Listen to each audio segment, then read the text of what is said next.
সকলো বিপদৰ পৰা মুক্তি যেতিয়া প্ৰভু হনুমানৰ দিব্য দৃষ্টি আপোনাৰ ওপৰত পৰে। বন্ধু-বান্ধৱীসকল, সকলো বিপদৰ পৰা মুক্তি পোৱা যায় যেতিয়া প্ৰভু হনুমানৰ দিব্য দৃষ্টি আমাৰ ওপৰত পৰে। জীৱন হৈছে সকলোৰ কাৰণে ৰণভূমি স্বৰূপ। ইয়াত প্ৰত্যেকেই নিজৰ নিজৰ সমস্যা, বিপদ, অন্তকণ্ডল ইত্যাদিৰ লগত যুঁজ কৰি থাকে। কম সংখ্যক ভাগ্যৱান লোক আছে যি এই ৰণভূমিৰ পৰা আঁতৰি থাকিব পাৰে। যিসকল লোকে জীৱন যুদ্ধত জয় হোৱাৰ মানসেৰে প্ৰাণ তাকি যুঁজ কৰি আছে, তেওঁলোকে ভালকৈ জানে জীৱন মানে কি। জীৱন জীয়াই ৰাখিবৰ কাৰণে মানুহে কেতিয়াবা নিজক ওপৰলৈ আৰু কেতিয়াবা একেবাৰে তললৈ নিব লগা হয়। বাৰে বাৰে চেষ্টা কৰাৰ পিছতো যেতিয়া মানুহ সফল নহয়, বিপদ আৰু সমস্যাই মানুহক যেতিয়া পিছ নেৰে, তেতিয়া মানুহ নিৰুপায় হয়। মানুহ চিন্তাত জীৱন অতিবাহিত কৰিব লগা হয়। তেনে অৱস্থাত মানুহে প্ৰভু হনুমানৰ শ্ৰীচৰণলৈ যোৱাটো ইচ্ছা কৰে আৰু যি বুদ্ধিমান আৰু চতুৰ, তেওঁ এক পল সময়ো বিলম্ব নকৰাকৈ প্ৰভু হনুমানক হৃদয়ত চিন্তা কৰি তেওঁৰ চৰণ কমলত সেৱা আগবঢ়ায় আৰু কয়, প্ৰভু মোক উদ্ধাৰ কৰা, প্ৰভু মোক মহাবিপদৰ পৰা ৰক্ষা কৰা। বন্ধু-বান্ধৱীসকল, যেতিয়া দৈত্যপতি ৰাৱণৰ লগত প্ৰভু শ্ৰীৰাম আৰু লক্ষ্মণে ভীষণ যুদ্ধ কৰিছিল, সেই যুদ্ধত লক্ষ্মণৰ মৃত্যু হৈছিল আৰু প্ৰভু শ্ৰীৰাম তেতিয়া মহাবিপদত পৰি প্ৰভু হনুমানৰ মুখলৈ চাই কান্দিছিল আৰু তেতিয়া তৎক্ষণাত ৰামৰ পৰামৰ্শ মতে পৰ্বতৰ পৰা সঞ্জীৱনী আনি লক্ষ্মণৰ জীৱন দান দিছিল। এয়া আছিল প্ৰভু হনুমানৰ অলৌকিক শক্তি, যি সঞ্জীৱনী বিচাৰি নাপাই পৰ্বতখনকে দাঙি লৈ প্ৰভু শ্ৰীৰামৰ চৰণত দিছিল।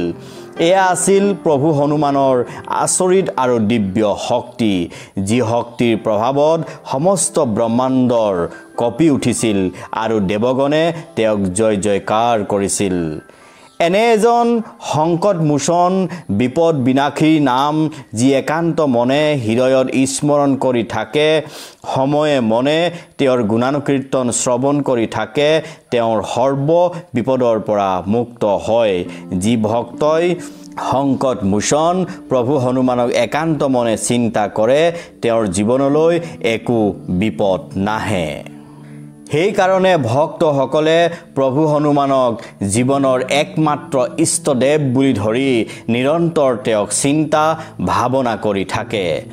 যিসকল ভক্তই ধৈৰ্য ধৰি চিন্তা কৰি প্ৰভু হনুমানক সন্তুষ্ট কৰিবলৈ হনুমান চালিচা পাঠ, শ্ৰৱণ, নাম জপ, স্মৰণ আদি কৰি থাকে, তেনে ভক্তৰ ওপৰত প্ৰভু হনুমানৰ সদায় দিব্য দৃষ্টি থাকে। যি ভক্তৰ ওপৰত প্ৰভু হনুমানৰ দিব্য দৃষ্টি পৰে, তেওঁৰ জীৱনৰ পৰা ৰোগ, ভয়, আৰ্থিক সংকট, বিপদ আদি চিৰজীৱনৰ কাৰণে ভক্তৰ জীৱনৰ পৰা আঁতৰি যায়। কোনোদিন ভক্তই তেনে সমস্যাৰ সন্মুখীন হ'ব লগা নহয়, কাৰণ যাক প্ৰভু হনুমানে কৃপাৰ দৃষ্টিৰে চাই তেওঁৰ জীৱন সম্পূৰ্ণৰূপে সলনি হৈ যায়। তেওঁ পৰম আনন্দৰে জীৱন অতিবাহিত কৰিব পাৰে, সকলো ধৰণৰ সুখ তেওঁ ভুগিব পাৰে। প্ৰভু হনুমান দয়াৰ সাগৰ, তেওঁ যাক দয়া কৰে তেওঁৰ জীৱন উদ্ধাৰ হয়। সেইকাৰণে ভক্তগণে নিতৌ প্ৰভু হনুমানক পূজা পাঠ, ভজন, কীৰ্তন আদিত ব্যস্ত থকাটো বিচাৰে। কাৰোবাৰ জীৱনত যদি বিপদ আপদে পিছ নেৰা যেন পায়, সেইসকল লোকে সংকটমোচন বিঘিনি বিনাশক প্ৰভু হনুমানৰ শ্ৰীচৰণ নিতৌ হৃদয়ত স্মৰণ কৰিব লাগে। চাব লাহে লাহে সেইজন ব্যক্তিৰ জীৱনৰ পৰা বিপদ আঁতৰি গৈছে, পৰিয়াল আগৰ সুস্থিৰ অৱস্থালৈ আহিব ধৰিছে। বন্ধু বান্ধৱীসকল, বিশ্বাসে আদিমূল। যি বিশ্বাস কৰে তেওঁৰ কাৰণে প্ৰভু হনুমান তেওঁৰ হৃদয়ত আছে, আৰু যি বিশ্বাস নকৰে প্ৰভু হনুমান ব্ৰহ্মাণ্ডৰ ক'তো তেওঁৰ কাৰণে নাই। সেইকাৰণে বিশ্বাসেৰে হৃদয়ত যি প্ৰভু হনুমানক স্মৰণ কৰিব, তেওঁৰ ওপৰত প্ৰভু হনুমানৰ দিব্য দৃষ্টি পৰিবই পৰিব, ইয়াত কোনো সন্দেহ নাই। কাৰণ এই বিশ্বাস পৃথিৱীৰ লাখ লাখ হনুমান ভক্তৰ মুখৰ বাণী। ধন্যবাদ।